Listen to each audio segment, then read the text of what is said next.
My name is Dinah, and I'm 32 years old. I worked 3 jobs for 6 years to save enough for a down payment on my Chicago apartment. It was my sanctuary, my achievement, my safe place. Until I discovered my parents had been secretly showing it to potential buyers while I was at work. I first noticed something was wrong when my belongings seemed slightly moved, but nothing prepared me for what I saw on the security camera footage. If you're wondering how far family betrayal can go, my story will show you. Before I begin, please subscribe, and let me know where you're watching from. Trust me, you'll want to hear how I reclaimed what was rightfully mine. I grew up in a modest suburban home outside Chicago with my parents Margaret and Thomas and my younger brother Jack. From the outside, we probably looked like the perfect American family. But beneath that carefully constructed facade was a complicated dynamic I wouldn't fully understand until my 30s. My parents were what you might call traditionally minded people. They believed in the sanctity of family above all else, which sounds noble until you realize that in their worldview, family meant parents made decisions, children obeyed, and individual boundaries didn't exist. Their favorite phrase was, "Blood is thicker than water," recited like a mantra whenever anyone, especially me, questioned their authority. I was always the responsible one, the rule follower. I got straight A's in school, participated in extracurricular activities, and never missed curfew. My brother Jack, however, was the golden child, despite being the opposite. He skipped classes, stayed out all night, and generally did as he pleased. When he got into trouble, my parents were always there to bail him out literally and figuratively. "Jack is just spirited," my mother would say. "Boys need to explore their boundaries." Meanwhile, I was expected to be perfect. When I got an A- on a test, once my father sat me down for an hour-long lecture about living up to my potential. The double standard was glaring, but I accepted it as normal for many years. After high school, I attended the University of Illinois on a partial scholarship. My parents contributed what they could, but I worked part-time jobs throughout college to cover the rest. Jack, meanwhile, dropped out of community college after one semester, and my parents simply shrugged it off. "College isn't for everyone," my father said, patting Jack on the back. "You'll find your path." That path involved a series of jobs Jack couldn't keep, relationships that ended in drama, and financial mistakes my parents would clean up. Meanwhile, I graduated with honors and landed a job at a marketing firm in downtown Chicago. For 2 years after college, I lived with 3 roommates in a cramped apartment, saving every penny I could. I brought lunch to work every day, limited myself to 1 coffee shop visit per week, and tracked every dollar in a spreadsheet.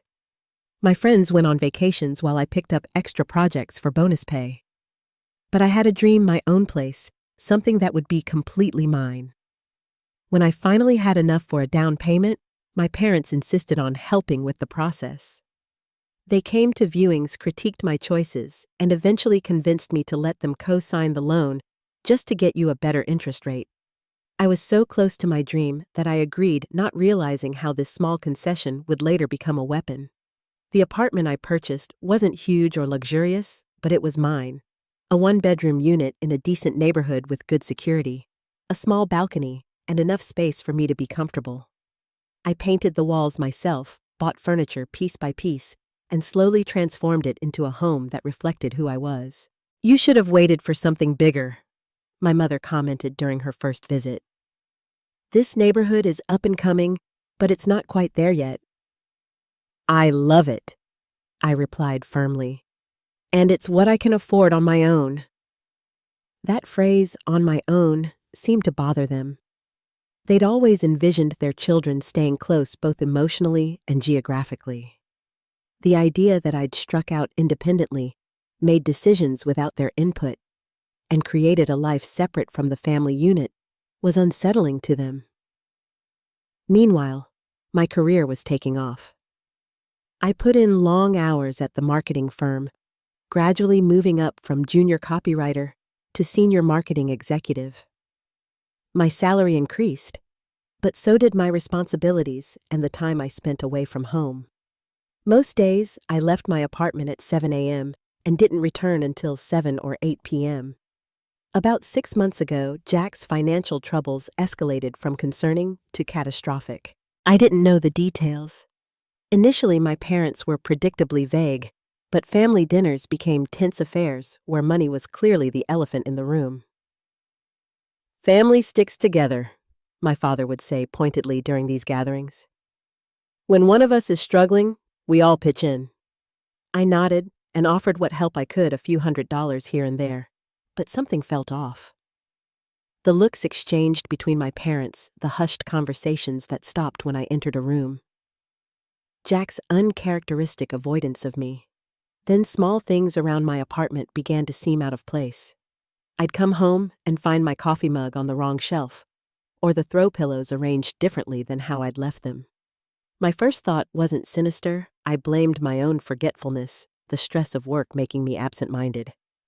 But as the occurrences became more frequent, a nagging feeling grew in my stomach. Something wasn't right, and it was happening in the one place I'd always felt secure, my home. I first noticed something was wrong about 2 months ago. I'd come home after a particularly long day at work and went to make myself some tea. The mug I distinctly remembered leaving in the sink that morning was now sitting on the counter, clean and dry.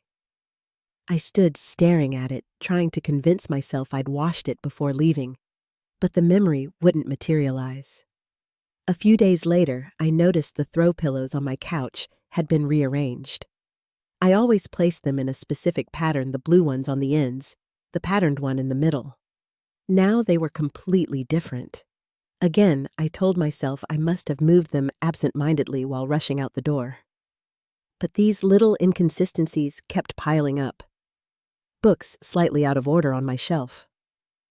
My laptop moved from where I'd left it. The bathroom towels folded differently than my usual method. The incident that truly alarmed me was discovering my spare key was missing from its hiding spot. I kept it taped inside a fake plant pot on my balcony.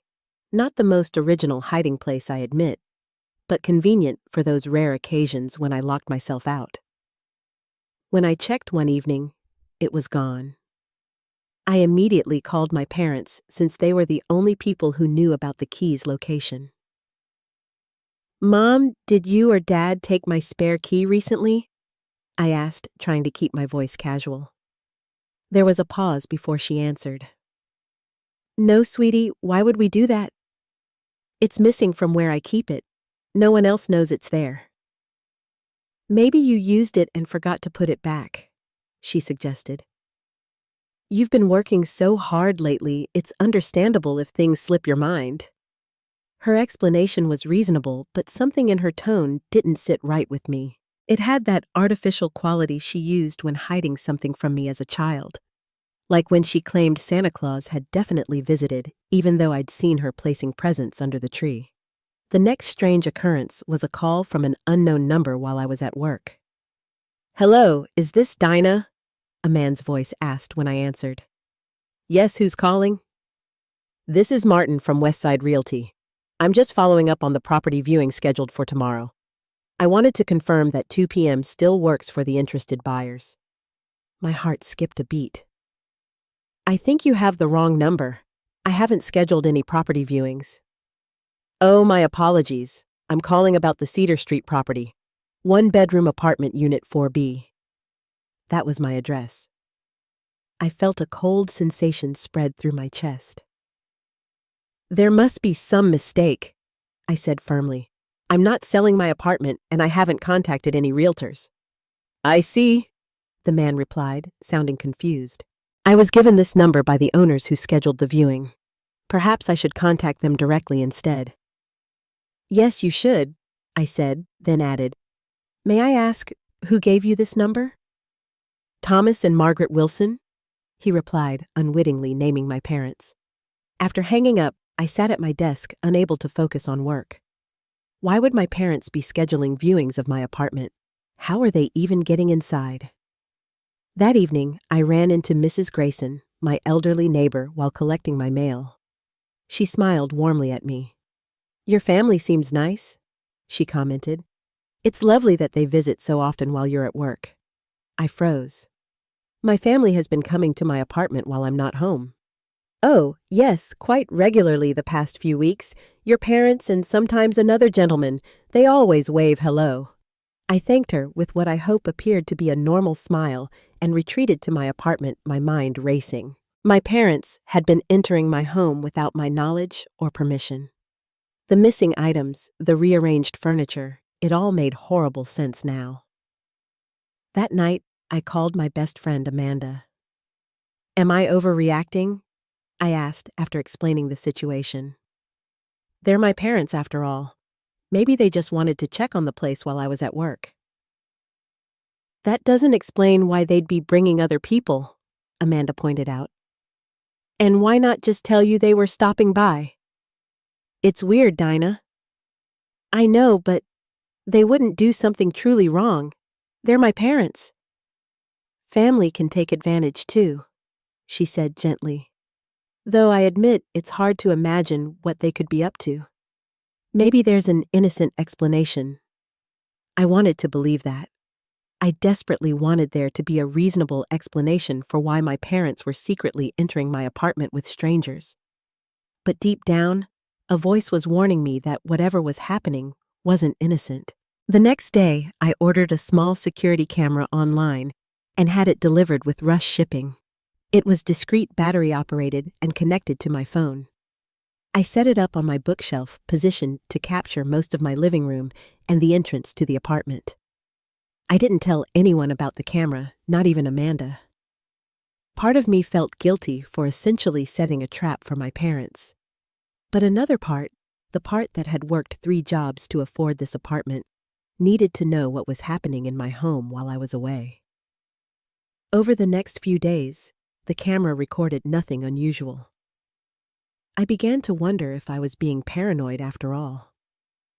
Maybe my parents had stopped whatever they were doing after I'd called about the key. Maybe there was an innocent explanation I hadn't considered. Then one afternoon, my phone buzzed with a motion alert from the camera. I was in a meeting and couldn't check it immediately, but as soon as I could excuse myself, I ducked into an empty conference room and opened the app with trembling fingers. What I saw made my stomach drop. My parents were in my apartment, but they weren't alone. They were with a man in a suit who was gesturing around the space like he was giving a tour, and a young couple who were nodding and pointing at various features. My parents were showing my apartment to potential buyers. The realization hit me like a physical blow. I felt sick, betrayed, violated. This wasn't a misunderstanding or an overreaction on my part. This was deliberate deception, a fundamental betrayal of trust. My sanctuary, my hard-earned home, was being treated as something they had the right to sell without my knowledge or consent. I left work early that day, unable to concentrate, consumed by the need to understand what was happening and why. On the train ride home, I watched more of the footage, the sick feeling in my stomach growing with each minute. I sat on the train staring at my phone screen in disbelief as the betrayal unfolded before my eyes.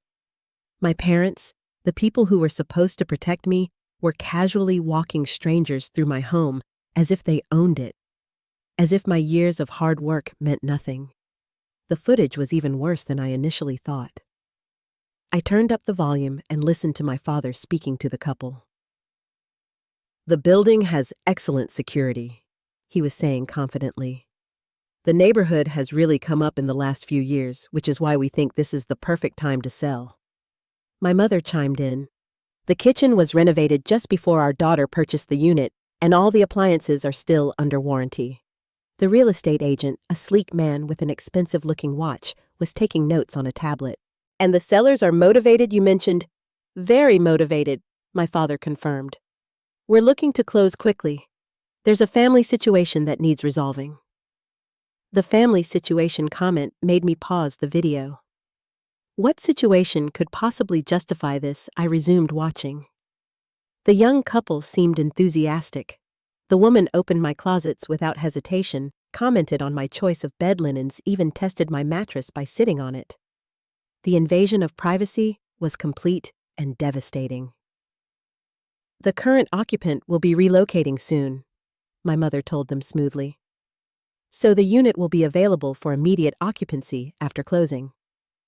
Relocating, I had no plans to move. The audacity of their lies left me breathless. But the most sickening moment came near the end of the tour.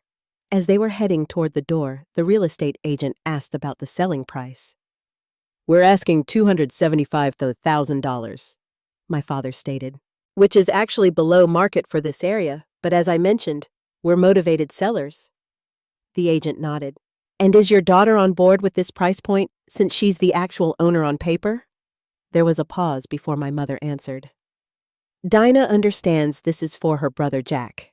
He's in some financial trouble, and this is the simplest way to help him get back on his feet. Family helps family." The agent seemed satisfied with this explanation, but added, "I'll still need her signature on the listing agreement before we can officially put it on the market." "We'll handle that," my father assured him. "She's very busy with work, but she's given us authority to manage the process." I turned off the video, unable to watch anymore. By this time, I had reached my stop and was walking toward my apartment building on autopilot, my mind reeling from what I'd witnessed. They were planning to sell my home without my consent to bail out Jack again.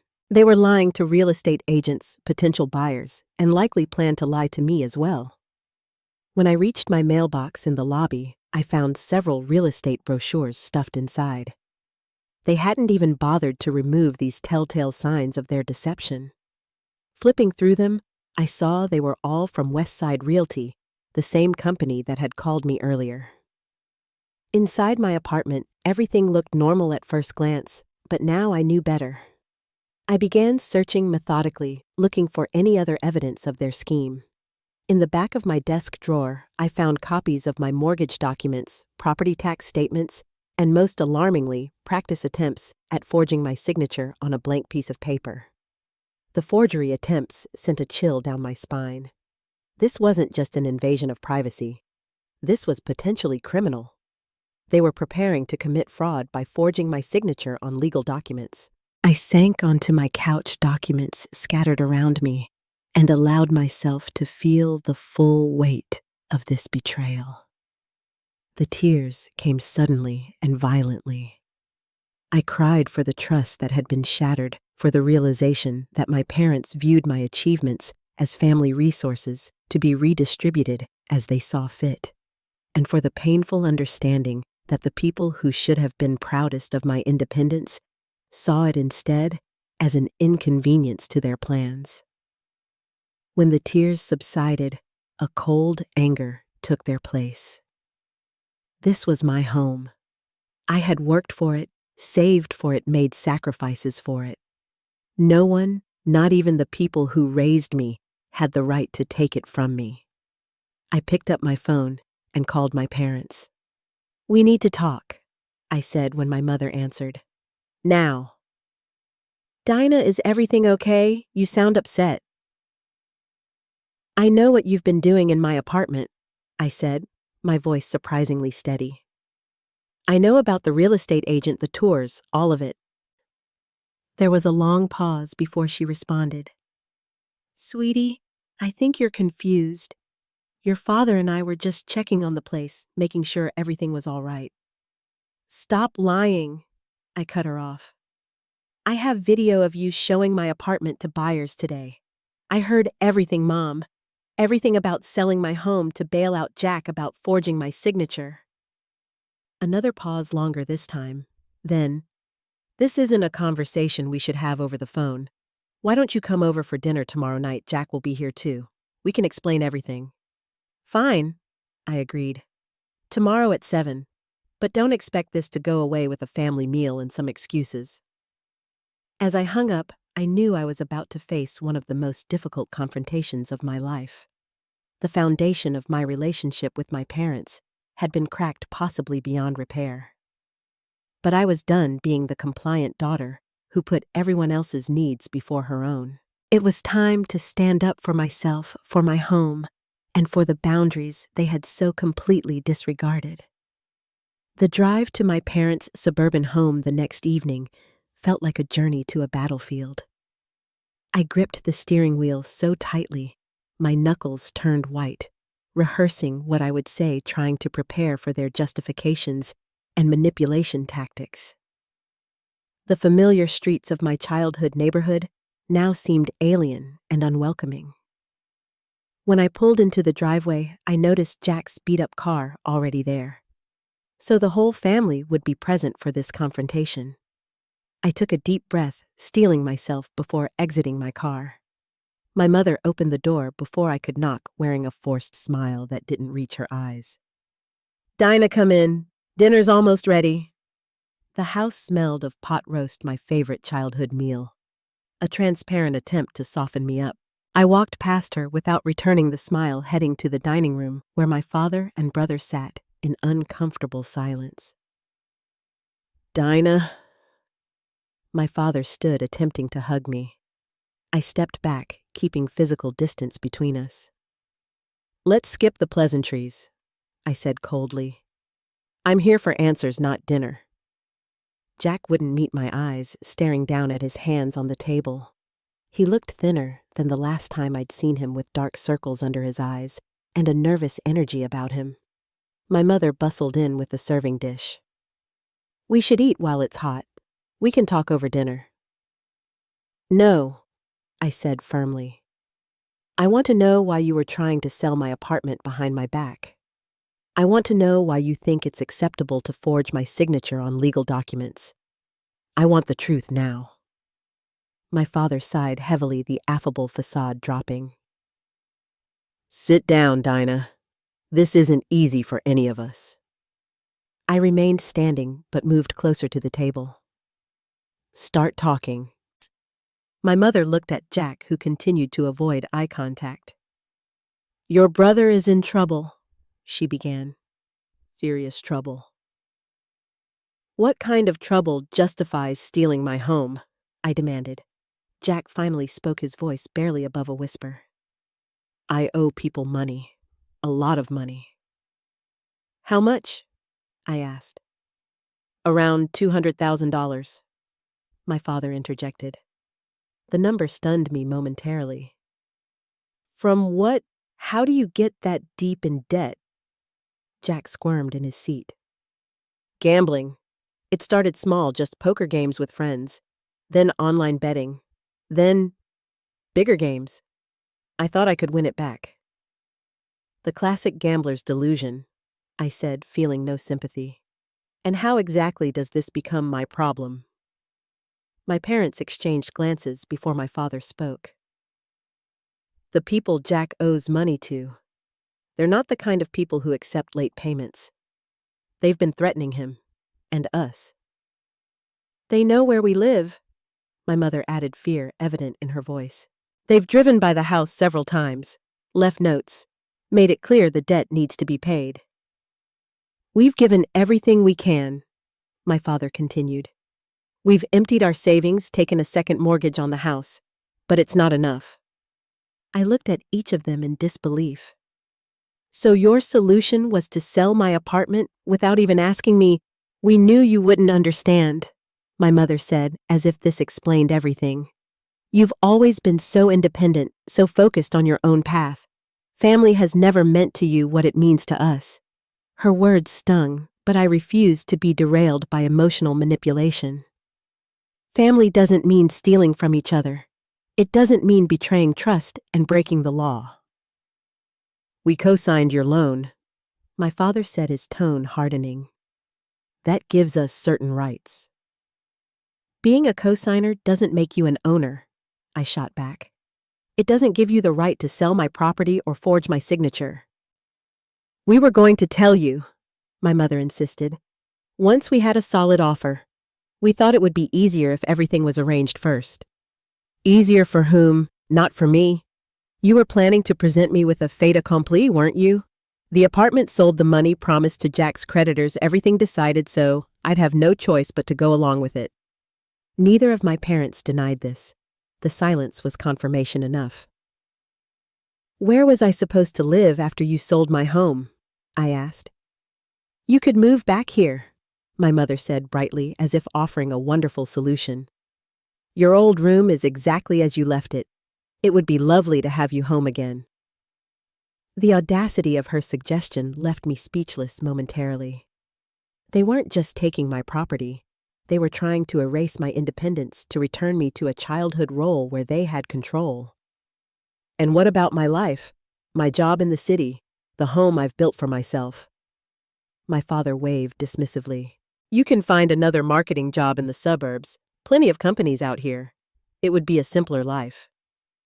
I don't want a simpler life, I said through gritted teeth. I want the life I've built for myself, the life you were trying to steal. Jack finally looked up at me, his eyes red-rimmed. I didn't ask them to do this, Dinah, I swear. When they told me their plan, I said it was wrong. But you didn't stop them, I pointed out. And you were happy to take the money that would come from selling my home. He had no response to that. There's something else you should know, my father said, his tone suddenly businesslike. We have copies of all your documents from when we helped you purchase the apartment. The deed, the mortgage papers, everything. We could proceed with this sale without you. The threat hung in the air between us. I stared at my father, a man I'd respected and loved my entire life, as he essentially admitted to being willing to commit fraud against his own daughter. Are you threatening me? I asked, my voice dangerously quiet. We're trying to save this family, my mother interjected. Jack's life could be in danger. The house we've lived in for 30 years could be taken from us. All we're asking is for you to make a temporary sacrifice.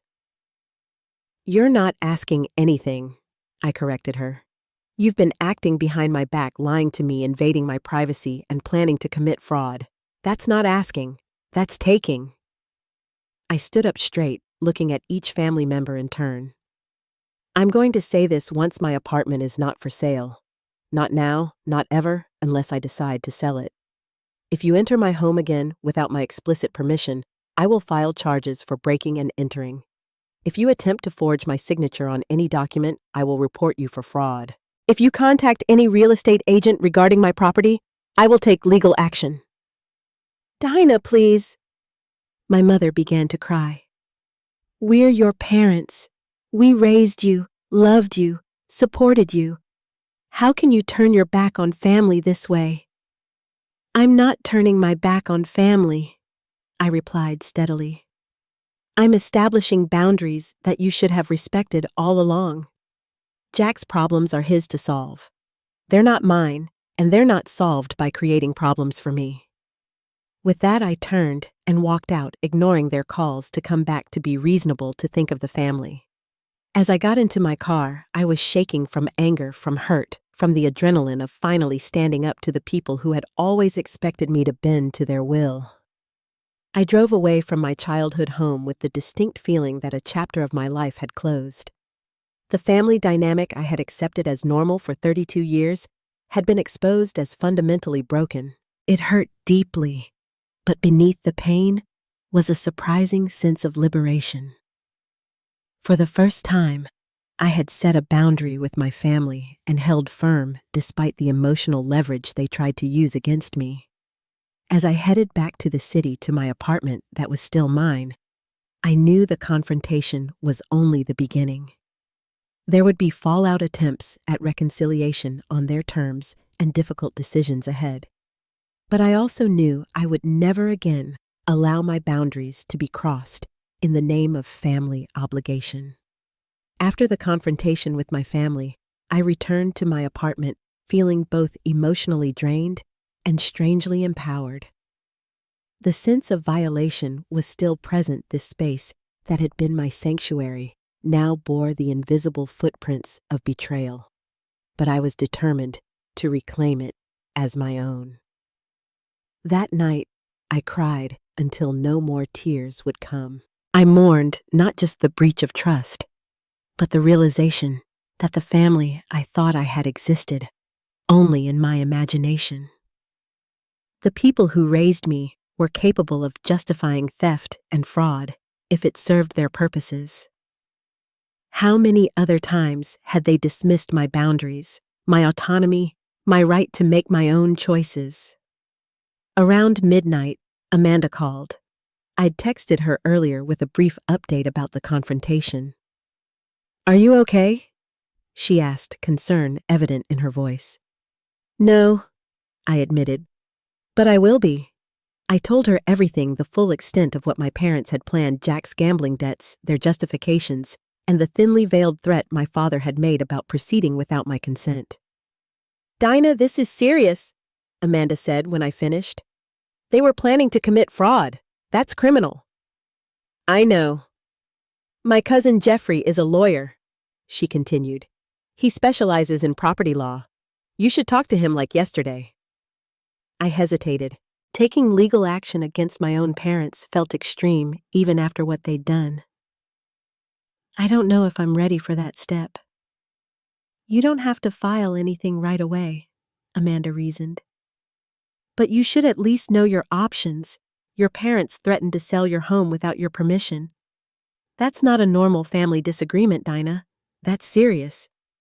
She was right, of course. This wasn't a matter of different opinions or values. This was about my legal rights, my property, and potentially my financial future. "Okay," I agreed. "Set up a meeting with Jeffrey." 2 days later, I sat in a downtown law office explaining my situation to Amanda's cousin. Jeffrey was younger than I expected, maybe in his early 30s, but his questions were sharp and focused. "Do you have the security footage?" he asked. I nodded, pulling out my phone. "I've saved it to the cloud and downloaded copies as well." Jeffrey watched the videos, his expression growing more concerned. "And they admitted to planning to forge your signature?" My father implied they could proceed with the sale without me using the copies of my documents they had. Jeffrey shook his head. "That's textbook fraud. Even as co-signers, they have no legal right to sell the property. Your name is on the deed, correct?" "Yes, only my name." "Then legally, they have no claim whatsoever.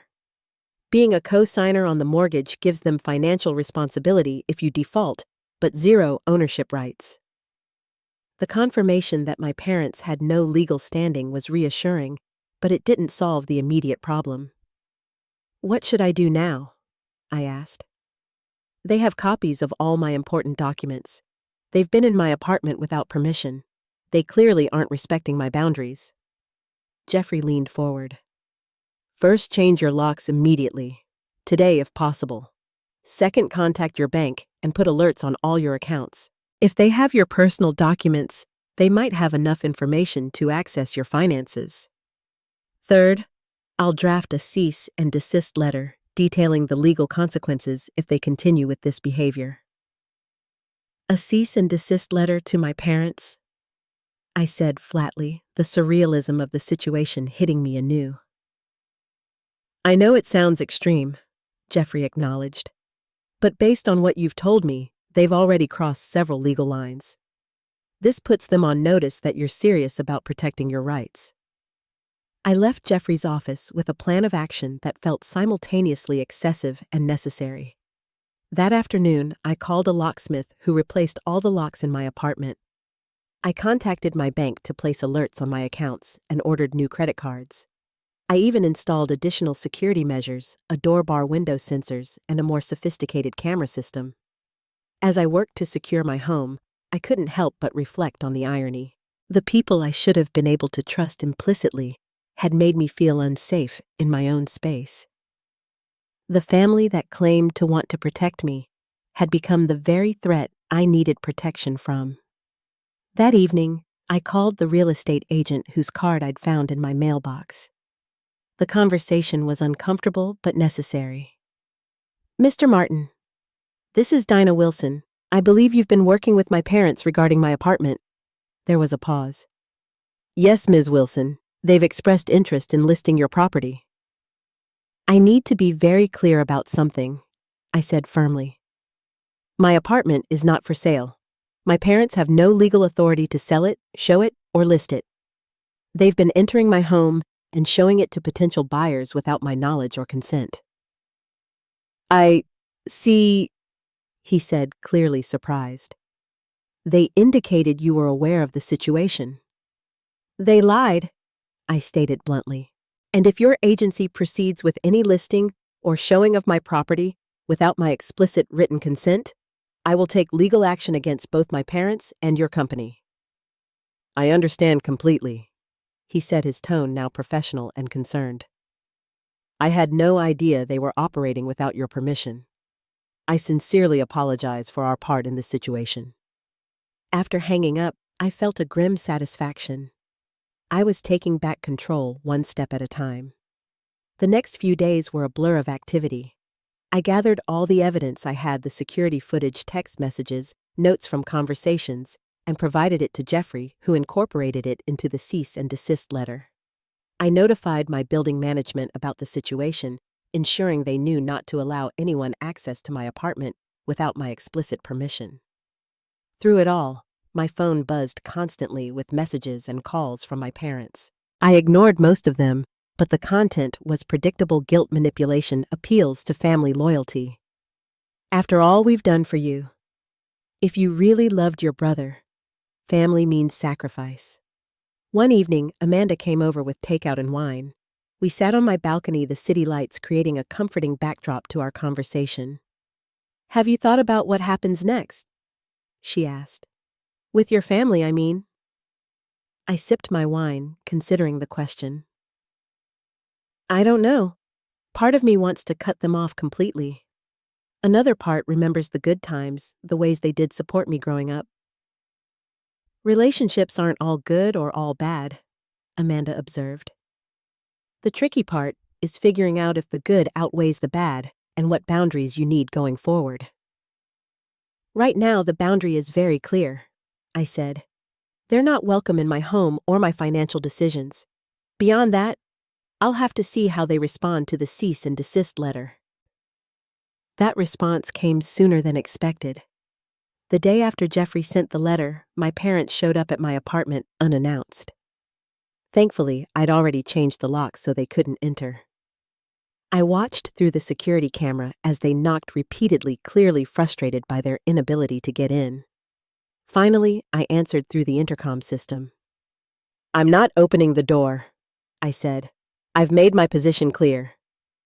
"Dinah, this is ridiculous," my father's voice crackled through the speaker. "We received some absurd legal letter. Is this really how you want to handle a family matter?" "You made it a legal matter when you tried to sell my property without my consent," I replied calmly. "We're your parents," my mother chimed in, her voice strained. "How can you treat us like criminals?" "I'm treating you like people who violated my trust and my legal rights," I corrected her. "If you want to talk, we can meet in a public place. But you're not entering my home again without my invitation." They eventually left, but the incident reinforced my decision to maintain firm boundaries. In the days that followed, extended family members began calling aunts, uncles, cousins, all urging me to reconcile with my parents, to understand their perspective, to put family first. It became clear that my parents were spreading their version of events, casting themselves as concerned parents, trying to help their son and me as the selfish daughter, unwilling to make sacrifices for family. The narratives people create to justify their actions never cease to amaze me. But unexpected support came from my mother's sister, Aunt Sophia. She called me directly, not to pressure me, but to offer solidarity. "Your mother did the same thing to me years ago," she revealed. "Borrowed money she never repaid, used our parents' illness to manipulate me, even took family heirlooms claiming she needed them more.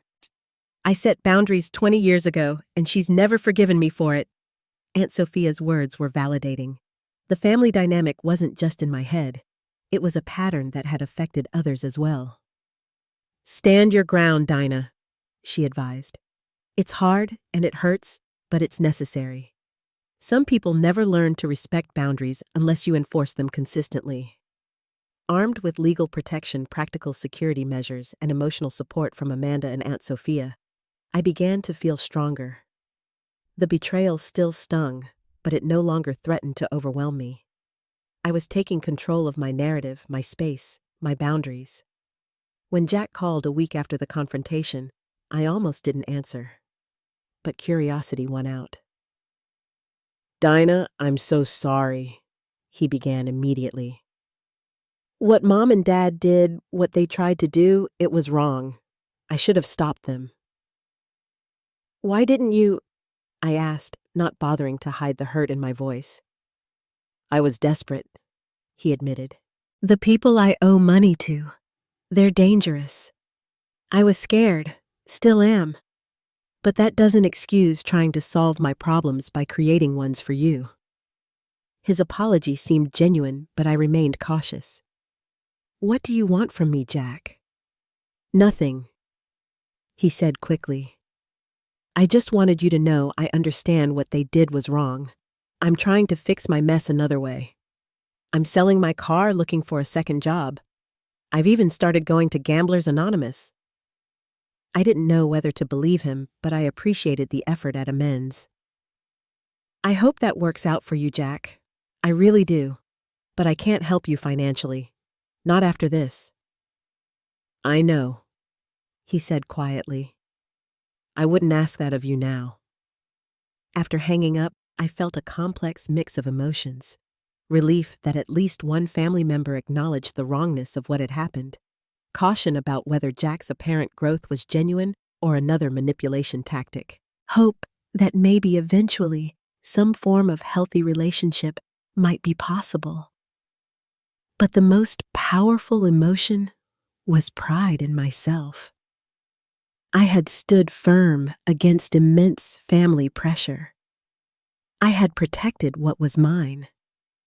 I had set boundaries and enforced them despite the guilt and manipulation tactics thrown my way. My apartment began to feel like mine again, not because the memory of their betrayal had faded, but because I had taken decisive action to reclaim it. Every new security measure, every legal protection, every firm boundary was an affirmation. This is my space, my life, my choice. The path forward with my family remained uncertain, but one thing was clear. I would never again allow my boundaries to be crossed in the name of family obligation. True family respects autonomy, supports independence, and would never ask one member to sacrifice their security for another's mistakes. Over the next several months, I rebuilt my sense of security and reclaimed my life piece by piece. The cease and desist letter had its intended effect. My parents stopped their attempts to sell my apartment and no longer showed up unannounced. Their communication shifted from demands to occasional tentative messages asking about my well-being. I maintained limited contact with them, responding to texts with brief, polite messages, but declining invitations to family dinners or holiday gatherings. It was a painful decision, but a necessary one as I worked through the emotions of their betrayal. 2 months after the confrontation, I received an unexpected email from my father.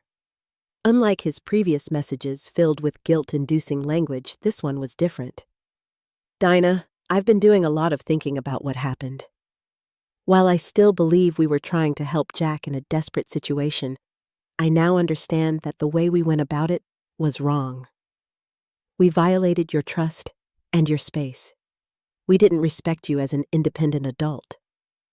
For that, I am truly sorry. If you're willing, I'd like to meet for coffee sometime neutral territory. Your choice of location to talk more about this. No pressure, no expectations, just a conversation. I read the email multiple times, trying to detect manipulation or hidden agendas. It seemed genuinely contrite, but I remained cautious. I showed it to Amanda during one of our weekend brunches. What do you think? I asked her. Is this real or just another tactic? Amanda considered it carefully. The fact that he's suggesting neutral territory and putting no pressure on you is a good sign. But trust your gut, Dinah. You know them better than anyone.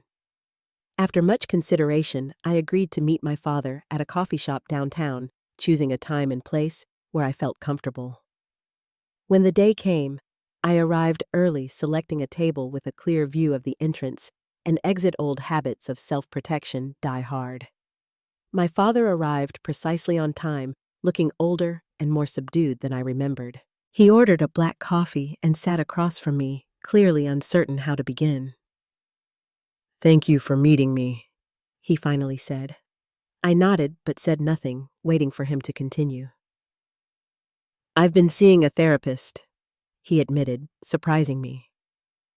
After what happened after receiving that legal letter, I realized something was very wrong with how I was thinking.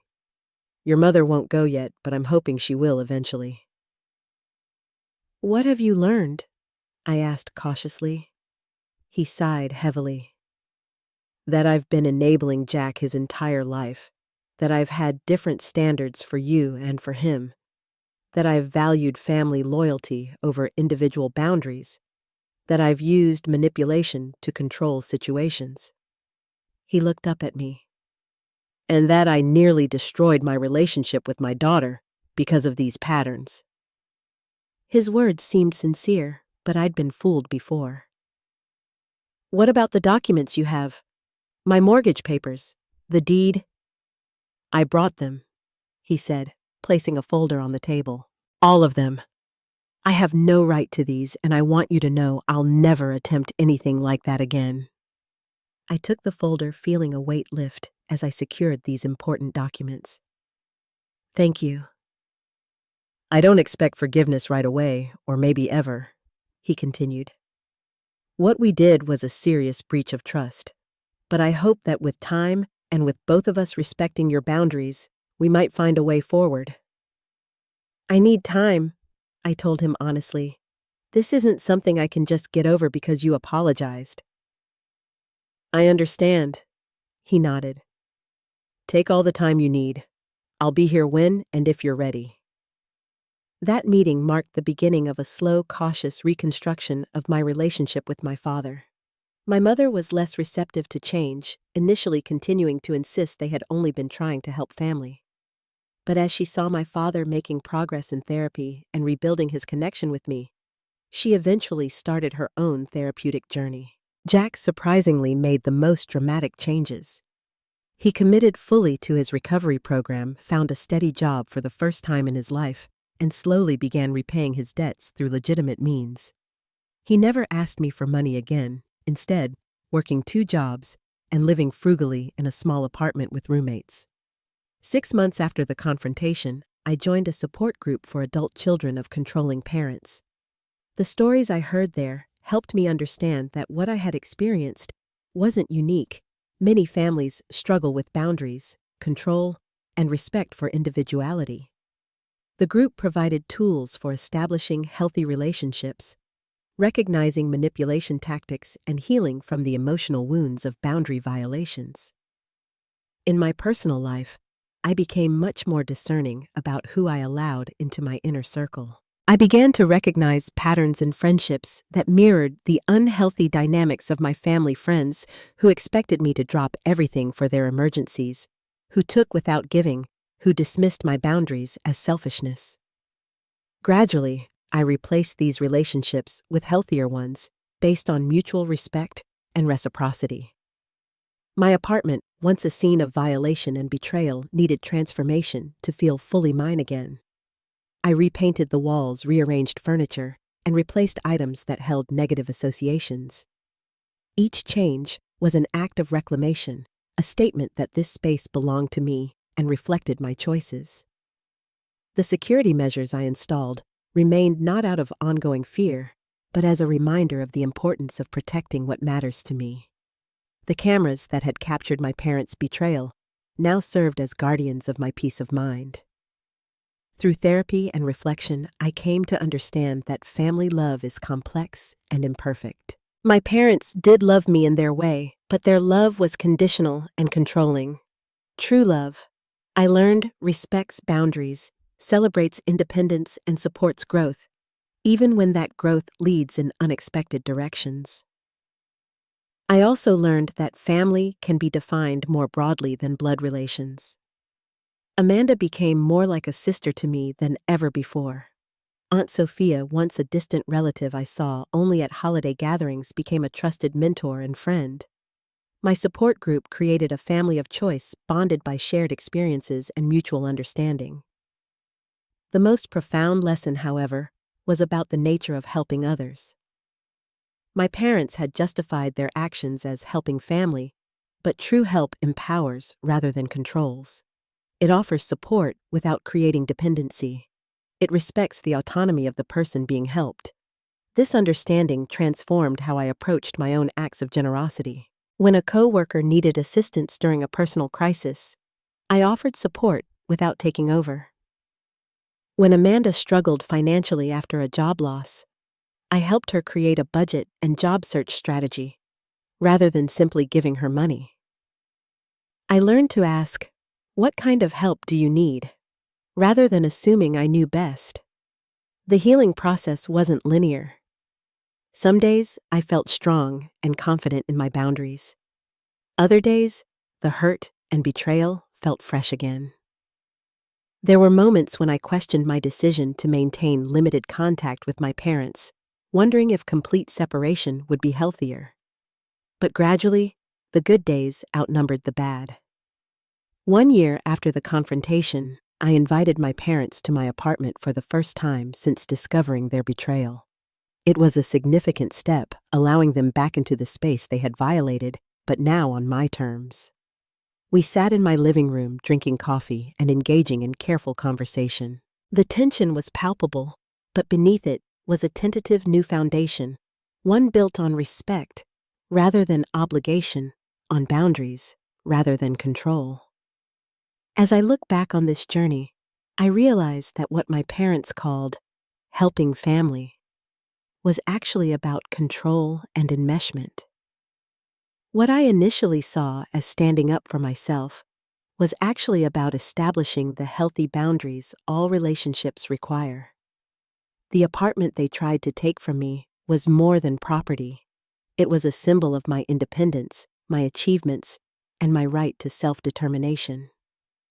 The road ahead with my family remains uncertain. Trust once broken, rebuild slowly, if at all. But I'm no longer defined by their expectations or limited by their definitions of family loyalty. I've created my own understanding of what family means.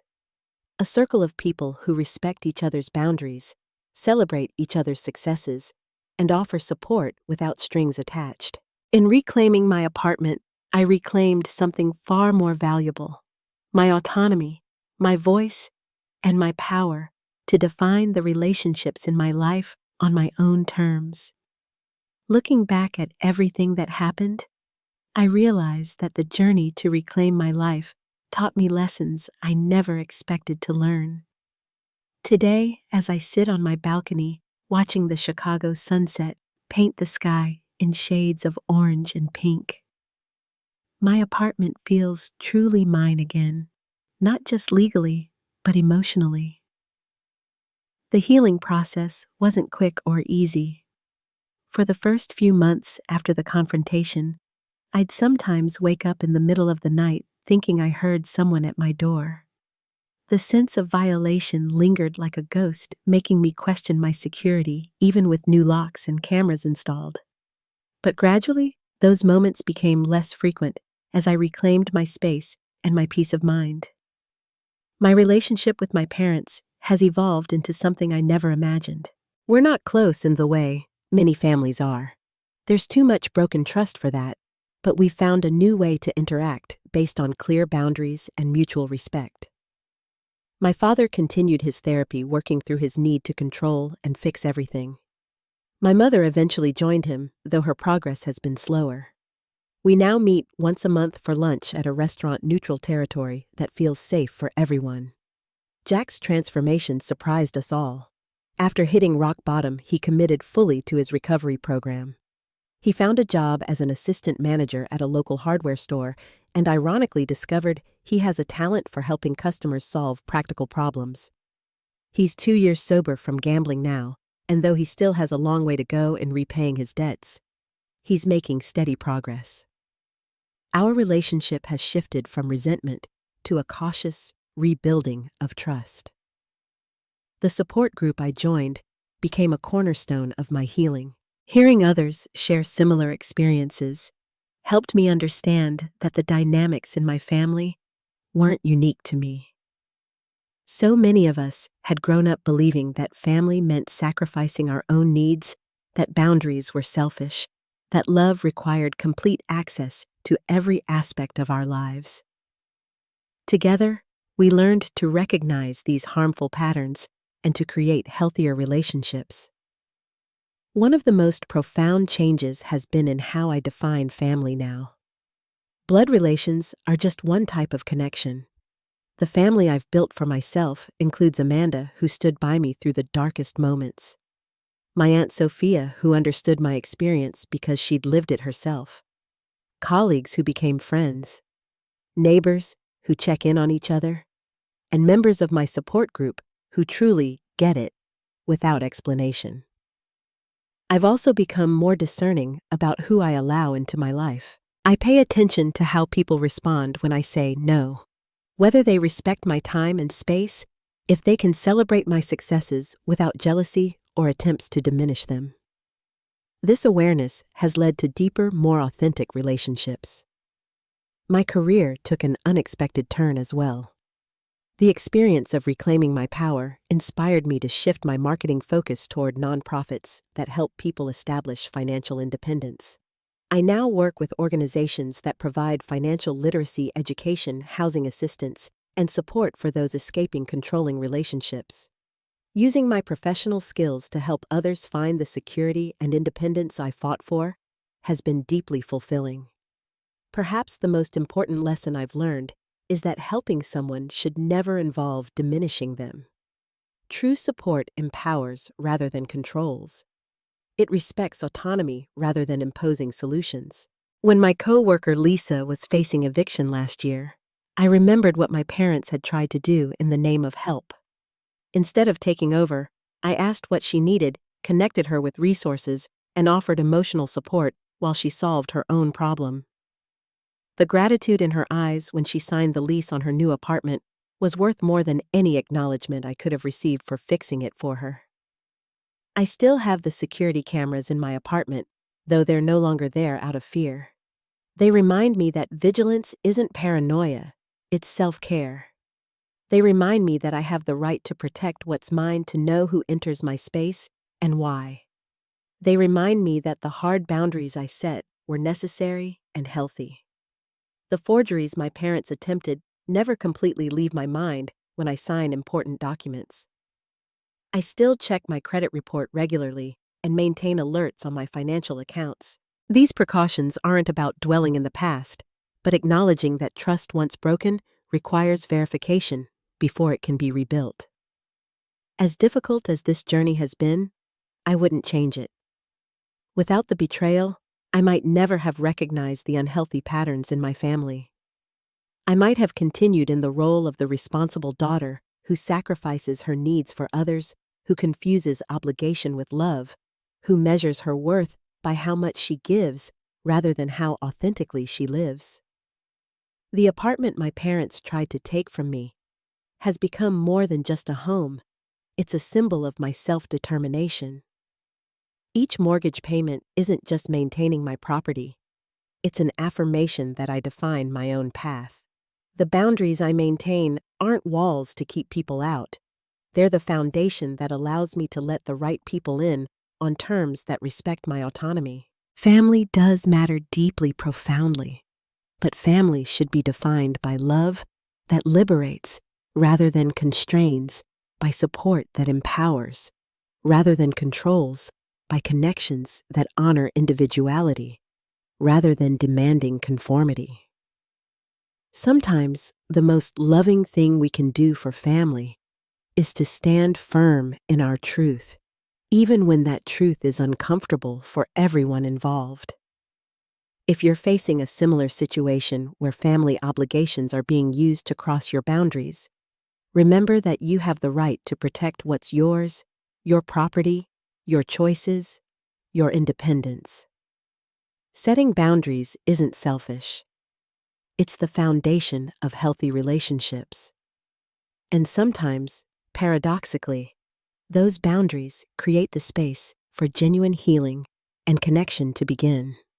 I'd love to hear your thoughts on family boundaries. Have you ever had to stand up to loved ones who crossed your lines? How did you balance compassion with self-protection? Please share your experiences in the comments, and don't forget to like and subscribe if my story resonated with you. Remember, your journey is uniquely yours, but you're not alone in navigating these complex family dynamics. Thank you for listening to my story, and I wish you strength and clarity as you define your own boundaries.